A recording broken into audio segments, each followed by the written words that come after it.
দেখো, মানে পৃথিবীটা না পুরোটাই ধোঁয়াশার ভিতরে, সব মিথ্যা।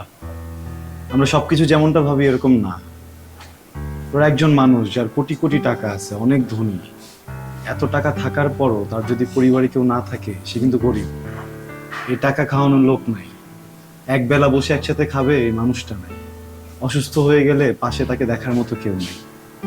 আবার অপরদিকে একজন রিক্সাওয়ালা সারাদিন কাজ করে 500 টাকা নিয়ে যখন বাড়িতে ফেরে, তার ছোট্ট বাচ্চাটা কিন্তু সুপারম্যান ভেবে লাফ দিয়ে গিয়ে বাবাকে জড়া ধরে। তার বউ তাকে আদর করে খাওয়ায় দেয়।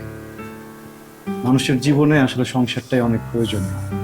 টাকা মানুষকে বড়লোক করে না, সংসার করে, সুখ করে, আদর করে। আমি অনেক বড় ভুল করে ফেলছি, আমি বুঝতে পারিনি। ছোটবেলা থেকে মানে প্রত্যেকটা বিষয়ে চাপ নিতে নিতে এটা একটা রোগে পরিণত হয়েছিল।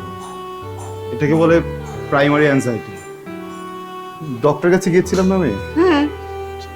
তোমার কথা মতো কিন্তু আমি ডক্টরের কাছেও গিয়েছিলাম। ডক্টর বলছে এটা ঠিক হয়ে যাবে, এটা এটা পার্মানেন্ট না, আমি আমি সুস্থ হয়ে যাবো। দেখো, আমি আমি কিন্তু এখন আর চাপের কথা বলি না, আমি আমি চাপ নিই না, একদম চাপ নিই না। তুমি জিজ্ঞেস করতে পারো আমার